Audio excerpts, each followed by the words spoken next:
ಕತೆ ಚೆನ್ನಾಗಿತ್ತು.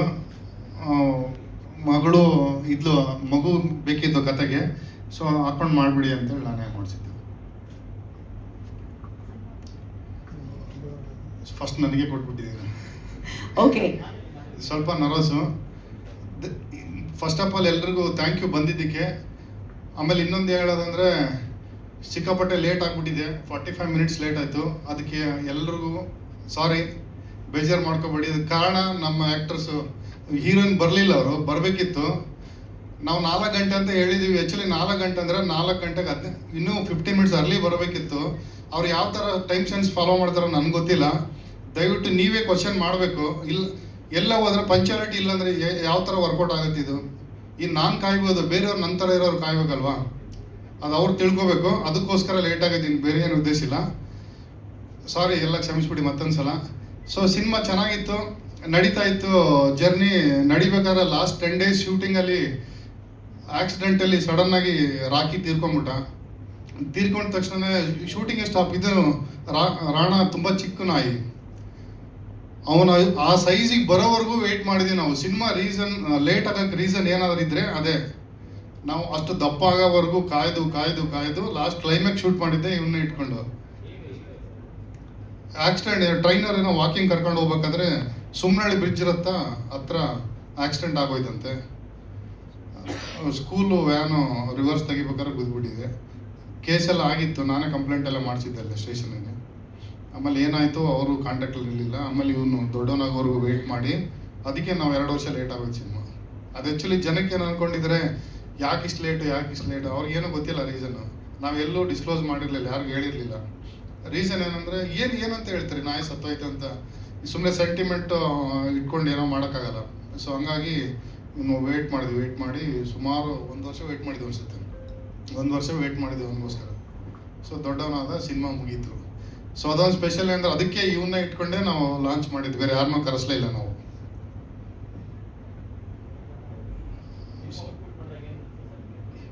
ಸರ್ ಚೆನ್ನಾಗಿದೆ ಸರ್, ಎಮೋಷ್ನಲ್ ಜರ್ನಿ, ಜನಕ್ಕೆ ಟಚ್ ಆಗುತ್ತೆ. ಯಾರು ಪ್ರಾಣಿ ಪ್ರಿಯರು ಯಾರಿದ್ದಾರೆ ನೋಡಿ, ಅವ್ರಿಗೆ ತುಂಬ ಇಷ್ಟ ಆಗುತ್ತೆ ನಾಯಿ.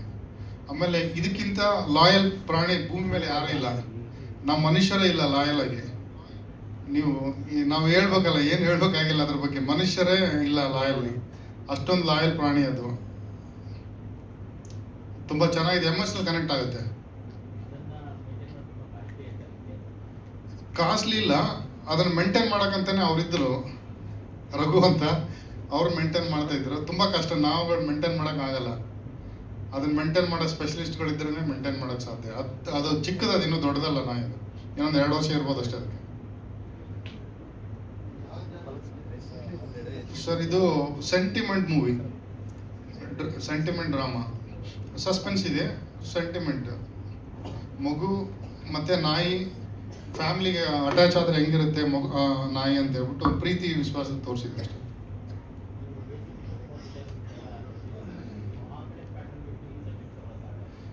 ಸರ್ ಇಲ್ಲ, ಆ್ಯಕ್ಚುಲಿ ನಾನು ಕಿಕ್ ಬಾಕ್ಸಿಂಗಲ್ಲಿ ಪೀಕಲ್ಲಿ ಇದ್ದೆ ನಾನು ಒಂದು ಟೈಮಲ್ಲಿ, 2019 ನಾನು ವರ್ಲ್ಡ್ ಕಪ್ ಮೆಡಲ್ ವಿನ್ನರ್. ಅಲ್ಲಿ ನಾನು ಏನು ಸಾಧಿಸ್ಬೇಕು ಅದೇ ಎಂಡು, ಅಲ್ಲಿ ಮಾಡಿ ಸಾಧಿಸ್ಬಿಟ್ಟಿದ್ದೆ. ನನಗಿನ್ನೂ ಪ್ರೊಫೆಷನಲ್ ಕಂಟಿನ್ಯೂ ಆಗೋಣ ಏನು ನೆಸೆಸರಿ ಇಲ್ಲ, ಬೇರೆ ಏನಾದರೂ ಮಾಡಬೇಕಿತ್ತು. ಸೊ ಅಫ್ಕೋರ್ಸ್ ಸಿನಿಮಾ ಟ್ರೈ ಮಾಡೋಣ ಅಂತ ಬಂದೆ. ಸರ್ ಖಂಡಿತ ಮಾಡ್ತೀನಿ, ಹೊಸಬ್ರನ್ನ ಹಾಕೊಂಡೇ ಮಾಡ್ತೀನಿ, ಹಳಬ್ರನ್ನ ಯಾರನ್ನೂ ಹಾಕೊಳ್ಳಲ್ಲ. ಹೊಸಬ್ರು ಯಾರಾದರೂ ಚೆನ್ನಾಗಿ ಒಳ್ಳೆ ಫೈಟರ್ ಇದ್ದರೆ ನಾನು ತೋರಿಸಿ ಹೊಸಬ್ರನ್ನೇ ಹಾಕೊತೀನಿ, ನನಗೆ ಲಾಸ್ ಆದರೂ ಚಿಂತೆ ಇಲ್ಲ. ಕನ್ನಡ ಸಿನಿಮಾನೇ ಮಾಡ್ತೀನಿ, ಹೊಸಬ್ರನ್ನ ಹಾಕೊಂಡೇ ಮಾಡ್ತೀನಿ. ಹಳಬ್ರು ವರ್ತಿಲ್ಲ, ಆನೆಸ್ಟಿ ಹೇಳ್ತಾನೆ, ಯಾರಿಗೂ ಬೈತಿಲ್ಲ, ಯಾವ ಹೀರೋಗೆ ಏನೂ ಮಾತಾಡ್ತಿಲ್ಲ. ರೀಸನ್ ಏನಂದರೆ ಸರ್, ನಾಯಿ ಥರ ಮನೆ ಬಾಗಿಲು ನಾನು ಕಾದ್ಬಿಟ್ಟಿದ್ದೀನಿ ಎಲ್ಲ ದೊಡ್ಡ ಹೀರೋಗಳಿಗೆ. ಒಂದು ಟ್ರೈಲರ್ ಲಾಂಚ್ ಮಾಡಿಕೊಡಿ ಅಂತ. ಸರ್ ಯಾವನಿಗೆ ಬೇಕು ಸರ್ ಇದು ಮಾಡೋದು? ಸಿನಿಮಾ ಮಾಡಿದ್ದೀವಿ, ನೀವೇ ಯೋಚನೆ ಮಾಡಿ. ಯಾರಿಗಾದ್ರೂ ಒಬ್ಬ ದೊಡ್ಡ ಸೂಪರ್ ಸ್ಟಾರು ಸೆಲೆಬ್ರಿಟಿ ಯಾರೋ, ನಾನು ಯಾರನ್ನೂ ಹೆಸರು ಇಟ್ಟು ಇದು ಮಾಡ್ತಿಲ್ಲ, ಯಾವ ಅಭಿಮಾನಿಗಳು ಆಮೇಲೆ ನನಗೆ ಬೈಯಕ್ಕೆ ಸ್ಟಾರ್ಟ್ ಮಾಡಿಬಿಡಿ. ಜಸ್ಟ್ ಸಿಂಪಲ್ಲಾಗಿ ಮೈಕ್ ಕೊಟ್ಟರೆ ಮಾತಾಡಿದ್ರೆ ಕನ್ನಡ ಬಗ್ಗೆ ಇಷ್ಟು ಉದ್ದ ಪಾಠ ಮಾಡ್ತಾರೆ. ಈ ಕನ್ನಡ ಸಿನಿಮಾ, ಕನ್ನಡ ಬೆಳಿಬೇಕು, ಕನ್ನಡ ಹಂಗೆ, ಕನ್ನಡನ ಯಾರು ನೋಡಲ್ಲ, ಕನ್ನಡ ಸಿನಿಮಾ ನೋಡಲ್ಲ, ಕನ್ನಡಕ್ಕೆ ಸಪೋರ್ಟ್ ಮಾಡಿ, ಕನ್ನಡ ಬೆಳೀಲಿ ಅಂತ. ಕರೆಕ್ಟ್ ಅಲ್ವ ಸರ್? ಅದೇ ಕನ್ನಡ ಸಿನಿಮಾ ಮಾಡಿದ್ದೀನಪ್ಪ, ಬಂದರು ಸಪೋರ್ಟ್ ಮಾಡ್ರಪ್ಪ ಅಂತ ಕೇಳಿದ್ರೆ ಯಾರೂ ಬರಲ್ವಲ್ಲ ಸರ್, ಯಾರೂ ಬರಲ್ಲ. ಅವ್ರೇನು ಅಂದರೆ, ನಾನು ನೋಡಿರೋ ಪ್ರಕಾರ, ನಾನು ಹೊಸಬ ಇಂಡಸ್ಟ್ರಿಗೆ, ನಾನು ನೋಡಿರೋ ಪ್ರಕಾರ ಯಾವ ಹೀರೋ ಹೇಳಿ ಸರ್ ಹೊಸಬ್ರಿಗೆ ಸಪೋರ್ಟ್ ಮಾಡಿದ್ದಾರೆ? ನೀವು ನನಗೆ ಹೇಳಿ ಸರ್, ಒಬ್ಬರು ಸಪೋರ್ಟ್ ಮಾಡಿದ್ದಾರೆ ಯಾರಾದರೂ? ಮಾಡಿದ್ದಾರೆ. ಅವ್ರಿಗೆ ಏನಾದರೂ ಒಂದು ಬೆನಿಫಿಟ್ ಇದ್ರೆ ಮಾತ್ರ ಬಂದು ಮಾಡ್ತಾರೆ. ಅವ್ರವರೇ ಏನಾದರೂ ಒಂದು ಪ್ರಾಫಿಟ್ ಇರ್ಬೇಕು ಅವ್ರಿಗೆ, ಅವಾಗಲೇ ಬರ್ತಾರೆ. ಇಲ್ಲಾಂದರೆ ಮೈಕಲ್ಲಿ ಎಲ್ಲ ಇನ್ಸ್ಟಾಗ್ರಾಮಲ್ಲೋ ಎಲ್ಲೋ ಒಂದು ಕಡೆ ಕನ್ನಡ ಬೆಳಿಬೇಕಪ್ಪ, ಕನ್ನಡ ಹಂಗಾಗ್ಬೇಕಪ್ಪ ಅಂತಾರೆ.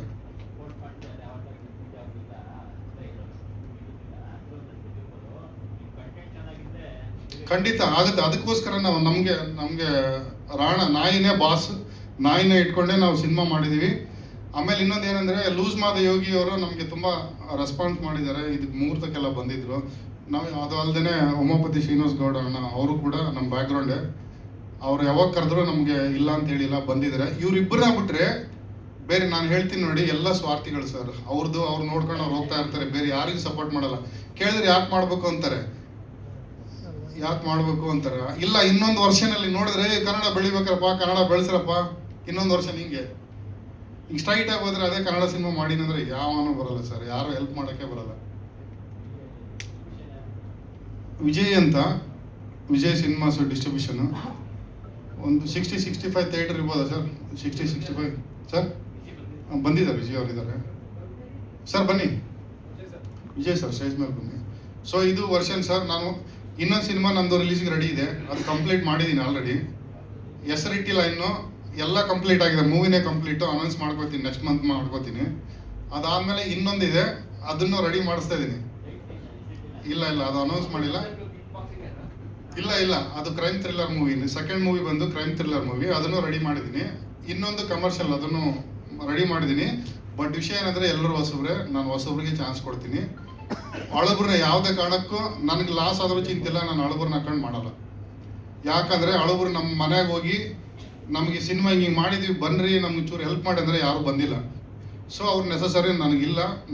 ಯಾವುದೇ ಸಿನಿಮಾ ಮಾಡಿದ್ರು ಹೊಸಬ್ರನ್ನ ಹಾಕೊಂಡೆ ಸಿನಿಮಾ ಮಾಡೋದು. ಕನ್ನಡದವನೇ ಕನ್ನಡನೇ ಬೆಳೆಸೋದು, ಕನ್ನಡ ಸಿನಿಮಾ ಮಾತ್ರ ಮಾಡೋದು.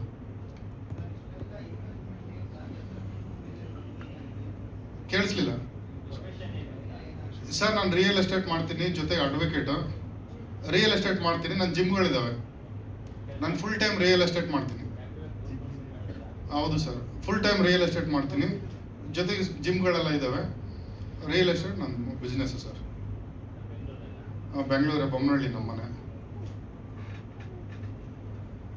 ಥ್ಯಾಂಕ್ ಯು ಸೋ ಮಚ್ ಎಲ್ರಿಗೂ, ನನ್ನ ಸ್ನೇಹಿತರಿಗೂ ಸರ್ ಎಲ್ಲರಿಗೂ ಥ್ಯಾಂಕ್ ಯು ಸೋ ಮಚ್, ಎಲ್ಲರೂ ಬಂದಿದ್ದಕ್ಕೆ.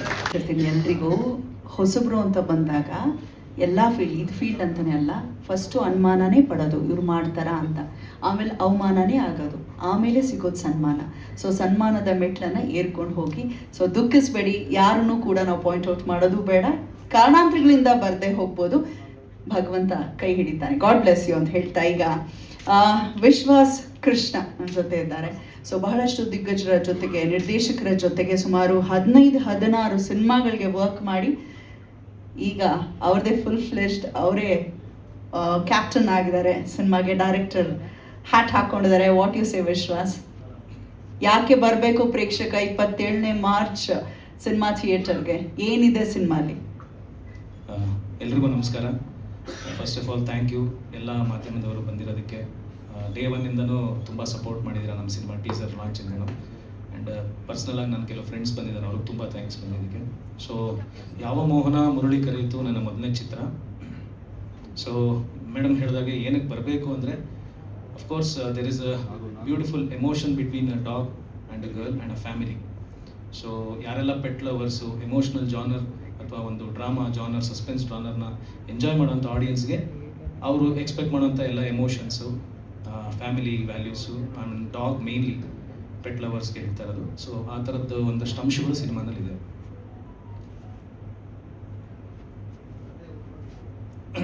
ಸರ್ ಇದು ಆ್ಯಕ್ಚುಲಿ ಒಬ್ಬರು ಡಾಕ್ಟ್ರು, ಆ್ಯಕ್ಚುಲಿ ಅವ್ರ ಮಗಳು ಪ್ಯಾರಲೈಸ್ಡು.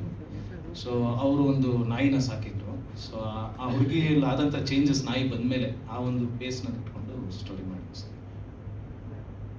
ಆ ಕತೆ ನಾನೇ ಬರೆದಿದ್ದು. ಜಸ್ಟ್ ಅದೊಂದು ಹ್ಯಾಂಡಿಕ್ಯಾಪ್ ಹುಡುಗಿದು ಒಂದು ಡಾಗ್ದು ಕನೆಕ್ಷನ್ ನೋಡಿದೆ. ಸೊ ಡೈಲಿ ಗ್ರೌಂಡಲ್ಲಿ ಆಟಾಡೋಕ್ಕೆ ಕರ್ಕೊಂಬರೋರು. ಸೊ ಅದು ಇದು ಇಷ್ಟ ಆಯಿತು ನನಗೆ. ಒಂದು ಫಿಸಿಕಲಿ ಕಾಲಿಂದಿರೋ ಒಂದು ಹುಡುಗಿಗೂ ನಾಯಿಗೂ ಆ ಒಂದು ಪಾಯಿಂಟ್ ಇಷ್ಟ ಆಗಿ ಅದ್ರ ಮೇಲೆ ಕತೆ ಆಯಿತು.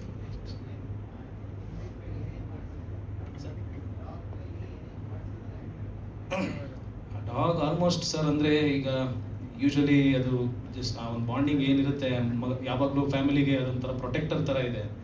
ಆ್ಯಂಡ್ ಅದಕ್ಕೂ ಒಂದು ಮನಸ್ಸಿದೆ ಅನ್ನೋದು ತೋರಿಸೋ ಪ್ರಯತ್ನ ಪಟ್ಟಿದ್ದೀನಿ ಸರ್. ಯಾವುದೋ ಒಂದು ಸಿಚುವೇಶನಲ್ಲಿ ಅದು ಸಾರಿ ಕೇಳಬೇಕು ಯಾರನ್ನೋ, ಅದು ಯಾವ ರೀತಿ ಕೇಳಿಸುತ್ತೆ ಅನ್ನೋದು ವಿಷುವಲಿ ಹೇಳೋ ಪ್ರಯತ್ನ ಮಾಡಿದ್ದೀನಿ. ಅದು ಡಾಗ್ಗೂ ಅದು ಸಾರಿ ಕೇಳಬೇಕು, ಅದಕ್ಕೆ ಬಾಯಿಲ್ಲ. So through its actions with the support of the dog's favourite Prakruthi ಪೇನ್ನ ಯಾವ ರೀತಿ ಸಾರಿ ಹೇಳುತ್ತೆ, ಈ ರೀತಿ ಒಂದಷ್ಟು ಅಂಶಗಳಿದೆ ಸಿನಿಮಾದಲ್ಲಿ. ಆ್ಯಂಡ್ ಆಲ್ವೇಸ್ ಇಡೀ ಸಿನಿಮಾನಲ್ಲಿ ಆ್ಯಕ್ಚುಲಿ ಪಾಯಿಂಟ್ ಹೆಂಗೆ ಅಂದರೆ, ಇಡೀ ಸಿನಿಮಾನಲ್ಲಿ ನಾಯಿಗೆ ಆಸೆ ಇರುತ್ತೆ ಅವಳು ಎದ್ದು ಓಡಾಡಬೇಕು ಅನ್ನೋ. ಸೊ ಈ ಒಂದು ಪಾಯಿಂಟು ಇಟ್ಟಿದೆ sir. Sir music director Anil CJ ಅಂತ. ಈ ಹಿಂದೆ ಅವರು ಕಡಲ ತೀರದ Bhargava and south Indian hero ಅಂತ ಮಾಡಿದರು. ಕೀರ್ತನ್ ಪೂಜಾರಿ ನಮ್ಮ DOP ಸರ್. ವಿಜಯಾನಂದ ಒಂದು ಕತೆ ಹೇಳ ರೀಸೆಂಟ್ ಕೆರೆಬೇಟೆ ಮಾಡಿದರು, ಧರಣಿ ಮಂಡಳ ಮಾಡಿದರು.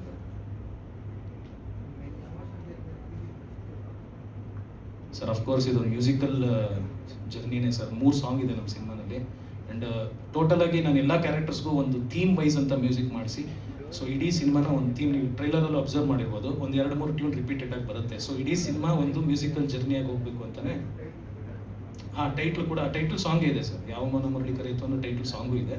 ಸೊ ಥ್ರೂಔಟ್ ಸಿನಿಮಾ ನಿಮಗೆ ಮ್ಯೂಸಿಕಲ್ಲಿ ಕೂಡ ರಿಪೀಟೆಡ್ಲಿ ಹೋಗ್ತಾ ಇದೆ ಸರ್. ಮ್ಯೂಸಿಕಲ್ ಇಲ್ಲ ಸರ್, ಲಿರಿಕ್ಸ್ ಕಂಪ್ಲೀಟ್ಲಿ ಬೇರೆ. ಬರೀ ಆ ಲೈನ್ ಮಾತ್ರ ತೊಗೊಂಡಿದ್ದೀನಿ. ಅಂದ ಗೋಪಾಲ್ ಕೃಷ್ಣ ಅಡಿಗರು ಸರ್ ತೊಗೊಂಡಿದ್ವಿ. ಬಟ್ ಫಸ್ಟ್ ಲೈನ್ ಮಾತ್ರ ಹುಕ್ ಲೈನ್ ಥರ ಬಿಟ್ಟರೆ ಲಿರಿಕ್ಸ್ ಎಲ್ಲ ನಾಗೇಂದ್ರ ಪ್ರಸಾದ್ ಸರ್ ಬರ್ದಿರೋದು. ಸೊ 3 ಸಾಂಗು ಎಲ್ಲ ಅವರೇ ಬರ್ದಿರೋದು ಸರ್. ಸಿಂಗರ್ಸ್ ಕೂಡ ಅಷ್ಟೇ. ಒಂದು ಹಾಡನ್ನ ಹರಿಚರಣ್ ಅಂತ ತಮಿಳ್ ಬೇಸ್ ಸಿಂಗರ್ ಹಾಡಿದ್ದಾರೆ. ಇನ್ನೊಂದು ಸತ್ಯಪ್ರಕಾಶ್ ಅಂತ, ಅವರು Chennai base singer. Anuradha Bhat madam ಒಂದು ಹಾಡು ಹೇಳಿದ್ದಾರೆ ಸರ್.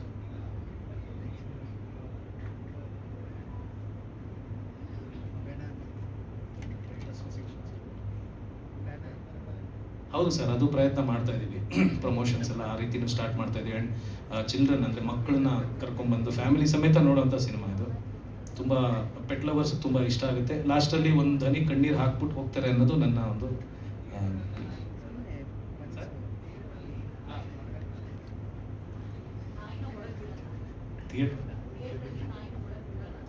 ಹಾಂ ಹೌದು ಸರ್. ಬಿಡಲ್ಲ, ಗೊತ್ತಿಲ್ಲ ನನಗೆ. ಚಾರ್ಲಿಂಗ್ ಪ್ರಮೋಷನ್ಸಲ್ಲೆಲ್ಲ ಕರ್ಕೊಂಡು ಹೋಗಿದ್ರು. I don't no.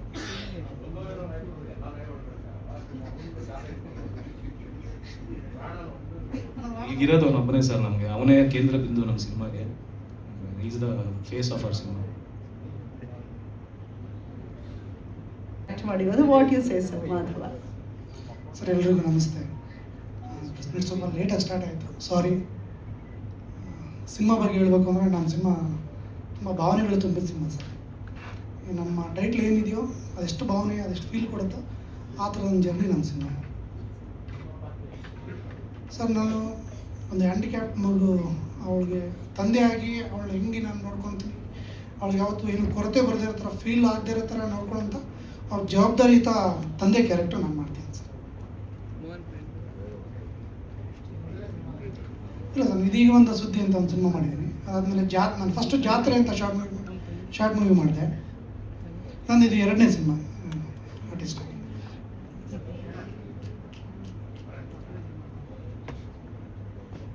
Thank you sir. ಈಗಷ್ಟೇ ನಮ್ಮ ಹೀರೋಯಿನ್ ಆಗಮಿಸಿದ್ದಾರೆ, ಸ್ವಪ್ನ ಶೆಟ್ಟಿಗಾರ್ ಅವ್ರಿಗೆ ಸ್ವಾಗತಿಸ್ತಾ ವೇದಿಕೆಗೆ.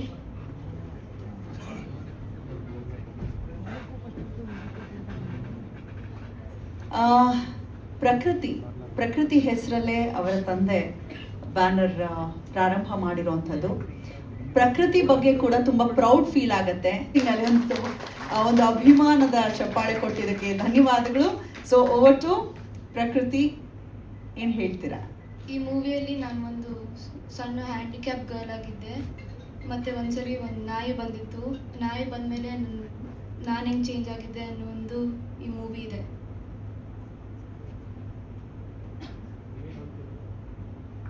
ಏನು ಓದ್ತಿದ್ದೀರಾ? 7th ಸ್ಟ್ಯಾಂಡರ್ಡ್ ಇತ್ತು. ಇಲ್ಲ, ನನಗೂ ಆಸೆ ಇತ್ತು. ನಮ್ಮ ಅಪ್ಪನೂ ಹೇಳಿದ್ರು ಮಾಡು ಅಂತ. ನಮಗೂ ಖುಷಿ ಇತ್ತು, ನಂಗೆ ಚಾನ್ಸ್ ಸಿಕ್ಕಿತ್ತು ಅಂತ.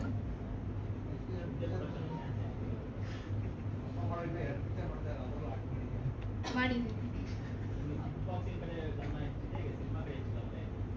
ನಾನು ಕಿಕ್ ಬಾಕ್ಸಿಂಗ್ ಲಾಕ್ಡೌನ್ ಆದಮೇಲೆ ಸ್ವಲ್ಪ ಬಿಟ್ಟಿದ್ದೆ.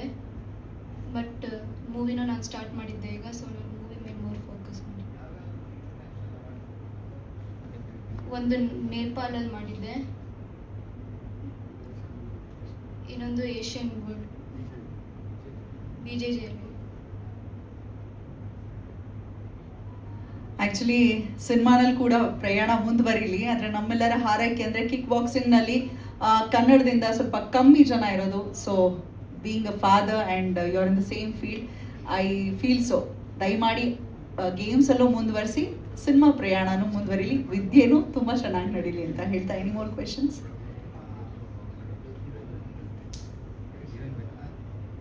ಕರೀತು ಇದೆ 27th ರಿಲೀಸ್ ಆಗ್ತಾ ಇದೆ. ಆಲ್ಮೋಸ್ಟ್ ಒಂದು 50 to 60 ಥಿಯೇಟರ್ಸಲ್ಲಿ ರಿಲೀಸ್ ಆಗ್ತಾ ಇದೆ.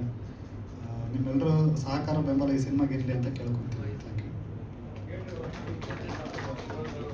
ಖಾಲಿ ಇಲ್ಲ ಸರ್, ಚೆನ್ನಾಗಿ ಹೋಗ್ತಾ ಇದೆ. ನಮಗಿದಾವೆ ಸರ್, ಕರೆಕ್ಟಾಗಿ ಮಾಡ್ತೀವಲ್ಲ ಸರ್, ಕರೆಕ್ಟ್. ಹೌದೌದು ಸರ್. ಇವ್ರ ಬಗ್ಗೆ ಗೊತ್ತಿಲ್ಲ, ಬಟ್ ಸರ್ ಬಗ್ಗೆ ಗೊತ್ತು. ಅವರು ಹೆವಿ ಕಿಕ್ ಬಾಕ್ಸಿಂಗ್. ಹೌದು ಸರ್, ಹೌದು sir. Thank you. Last but not least, ಈಗಷ್ಟೇ ಜಾಯ್ನ್ ಆಗಿರುವಂತಹ ನಮ್ಮ ಹೀರೋಯಿನ್ ಸ್ವಪ್ನಾ ಶೆಟ್ಟಿಗಾರ್. ಇಲ್ಲ, ಆ್ಯಕ್ಚುಲಿ ಬೇರೆ ಫಂಕ್ಷನ್ ಇತ್ತು, ಮುಗಿಸ್ಕೊಂಡು ಮನೆಗೆ ಬಂದು ಅಲ್ಲಿಂದ ಬರುವಾಗ ಲೇಟ್ ಆಯಿತು. ಹೌದು, ಆ್ಯಕ್ಚುಲಿ ಅದು ಕ್ಯಾಬ್ ಅವ್ರಿಗೆ ಹೇಳಿದ್ರೆ ಅವ್ರು ಬೇಗ ಬರಲಿಲ್ಲ. ಇಲ್ಲ ಸರ್, ನಾನು ಆ್ಯಕ್ಚುಲಿ ಬೇಗ ಬಿಟ್ಟೆ, ಸ್ವಲ್ಪ ಲೇಟ್ ಆಯ್ತು, ಸಾರಿ, ಕ್ಷಮೆ ಇರಲಿ ಸರ್. ಇದೇ ಫಸ್ಟ್ ಟೈಮ್ ಸರ್ ಲೇಟ್ ಆಯ್ತು. ಹೌದಾ, ಸಾರಿ ಕೇಳಿದೆ. ಇಲ್ಲ, ಆ್ಯಕ್ಚುಲಿ ಸಾರಿ ಕೇಳಿದೆ ಈಗ. ಸರ್ ಯಾರಿಲ್ಲ ಅಂದ್ರು ನಾನು 100% ಇದ್ದೀನಿ ಸರ್. ಇದುವರೆಗೂ ಇವತ್ತೇ ಫಸ್ಟ್ ಲೇಟ್ ಆಗಿದೆ ಆ್ಯಕ್ಚುಲಿ. ಟ್ರೈಲರ್ ಎಲ್ಲರೂ ನೋಡಿದ್ದೀರಾ ಅನ್ಕೋತೀನಿ, ಇವಾಗಷ್ಟೇ, ನಾನೇ ಲೇಟು. ನಿಮಗೆಲ್ಲ ಇಷ್ಟ ಆಗಿದೆ ಅನ್ಕೋತೀವಿ. ನನ್ನದು ಬಂದು ನನ್ನ ಒಂದು ಹ್ಯಾಂಡಿಕ್ಯಾಪ್ ಮಗುವಿನ ಒಂದು ತಾಯಿ ಪಾತ್ರದಲ್ಲಿ ನಾನು ಕಾಣಿಸ್ಕೊತೀನಿ ಸಿನಿಮಾದಲ್ಲಿ. ತುಂಬ ಚೆನ್ನಾಗಿ ಮೂಡ್ ಬಂದಿದೆ ಸಿನಿಮಾ. ಇದೇ 27ಕ್ಕೆ ಥಿಯೇಟ್ರಿಗೆ ಬರ್ತಾ ಇದ್ದೀವಿ. ಸೊ ನಿಮ್ಮೆಲ್ಲರ ಆಶೀರ್ವಾದ ನಮಗೆ ಬೇಕು. ಫಸ್ಟ್ ಆಫ್ ಆಲ್ ಮೀಡಿಯಾದವ್ರ ಆಶೀರ್ವಾದ ನಮಗೆ ಇರಬೇಕು. ಆ್ಯಕ್ಚುಲಿ ಮೀಡಿಯಾದವ್ರು ನೀವಿದ್ರೇ ನಮಗೆ ಬೇರೆ ಕಡೆ ರೀಚ್ ಆಗಲಿಕ್ಕೆ ಸಾಧ್ಯ. ಸೊ ಹಾಗಾಗಿ ನಮ್ಮ ತಂಡಕ್ಕೆ ಸಪೋರ್ಟ್ ಮಾಡಿ ಅಂತ ಕೇಳ್ಕೊತೀನಿ. Thank you so much. ಇನ್ನೊಂದು ಸರಿ ಸಾರಿ. ತುಂಬ ಇಂಪಾರ್ಟೆಂಟ್ ಆಗಿದೆ ಆ್ಯಕ್ಚುಲಿ. ನಾನಿದು ಫಸ್ಟ್ ಟೈಮ್ ನಾನು ಒಂದು ತಾಯಿ ಪಾತ್ರದಲ್ಲಿ ಕಾಣಿಸ್ಕೊತಾ ಇದ್ದೀನಿ. ಬೇರೆ ಇದರಲ್ಲೆಲ್ಲ ನೆಗೆಟಿವ್ಸ್ ನೋಡಿರ್ತೀರ ನೀವು, ಬೇರೆ ಕ್ಲಾಂತ್ ಆಗಿರ್ಬೋದು 1990s ಎಲ್ಲ. ಸೊ ನಾನು ನೆಗೆಟಿವ್ ಆಗಿ ಕಾಣಿಸ್ಕೊಂಡಿದ್ದೀನಿ. ಇದು ನನ್ನದು ಆ್ಯಕ್ಚುಲಿ ಡೆಬ್ಯೂ ಹೇಳಬೇಕು ಅಂದರೆ ಅದು ರಿಲೀಸ್ ಆಯಿತು ಸ್ವಲ್ಪ. ತುಂಬ ಒಂಥರ ಡಿಫ್ರೆಂಟ್ ಆಗಿತ್ತು, ಚೆನ್ನಾಗಿದೆ. ಒಂದು ನನ್ನ ಡ್ಯೂಪ್ಲಿಕೇಟ್ ಡಾಕ್ಟರ್ ಇದ್ದಾರೆ ಇಲ್ಲಿ, ಅವ್ರ ಜೊತೆ ಎಲ್ಲ ಟೈಮ್ ಸ್ಪೆಂಡ್ ಮಾಡಿಕೊಂಡು ನಮಗೆ ಶೂಟ್ ಆರಾಮಾಗಿ ಜಾಲಿ ಮಾಡ್ಕೊಂಡು ಶೂಟ್ ಮಾಡ್ಕೊಂಡು ಬಂದ್ವಿ. ತುಂಬ ಖುಷಿ ಆಯಿತು ಅಷ್ಟೇ.